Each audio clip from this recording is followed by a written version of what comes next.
welcome to my vlog. Ngayon pupunta tayo sa Samgyupsalan. Hi guys, welcome to my vlog.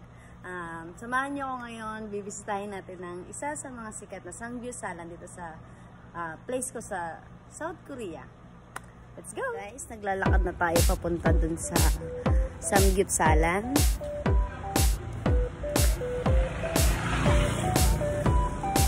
Ito nga pala yung palengke namin dito. Parang siya.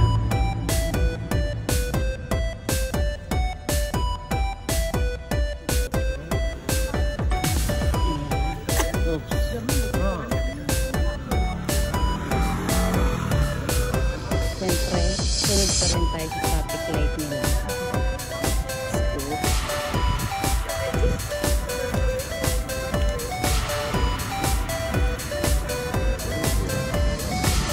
Tapi lang ako pa, hindi ko na nasabi kasi nasa vlog ako. Hindi ko na nasigaw.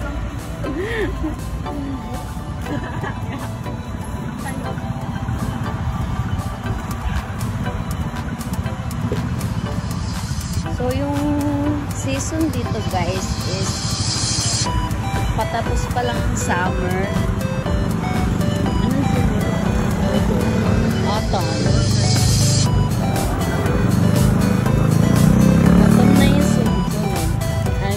Lagas. Tama, no? No, kasi may ilang ako sa gaya. Yes. Sabay daan. Dito. Dito na lang, no?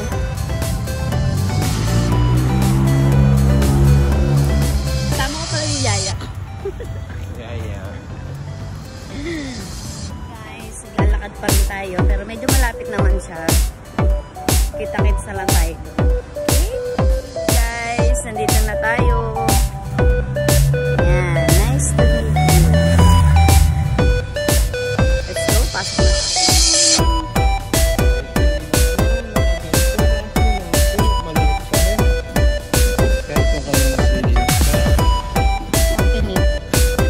Open the door for me. Guys. Dito tayo.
Uy, may makdang.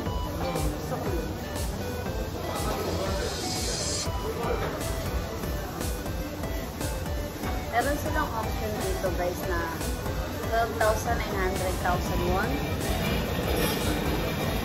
Kano sa atin yun? Ayan, dito.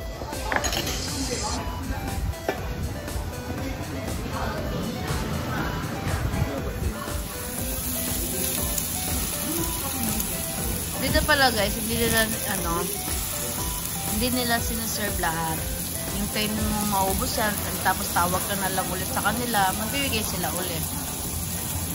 Hindi katulad dun sa buffet na tatamba mo ng karne yung kalan mo, yung grill mo. Dito hindi. Parang ayaw nila nagsasayang ng pagkain. Kailangan mo munang ubusin. Kaya mo lang. Pag feel mong, yan, naubos mo na, feel mong gutom ka, pa-order ka. Pag feel mong busog ka na.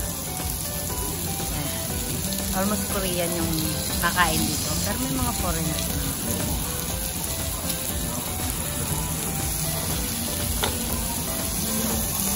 Salamat sa day.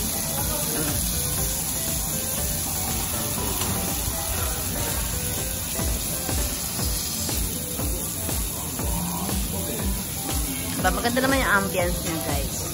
Malinis, kasi sa labas.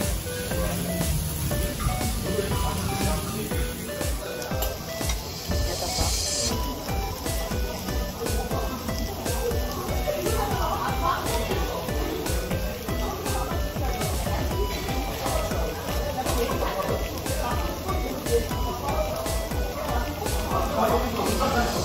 Ano kayo siya dito? Teka doon.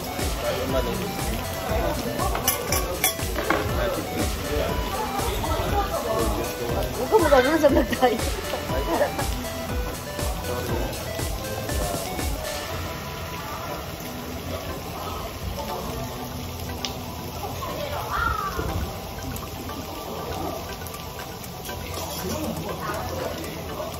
Actually guys, may kinakayanan pa kami sa ano. Second time namin dito, pero nung una kasi try namin dito, hindi kami satisfied. No?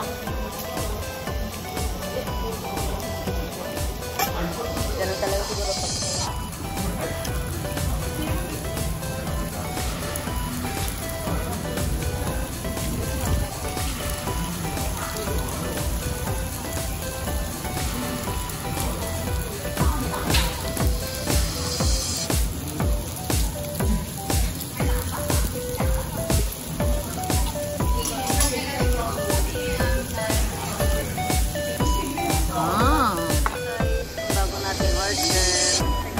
makchang. Ito yung makchang na hindi, intestine niya ng baboy.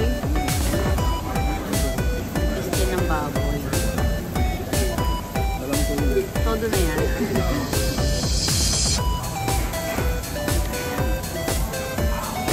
Pag naubos, pwede ka na ulit order.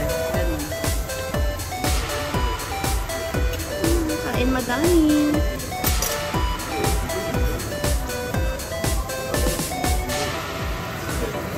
Hey.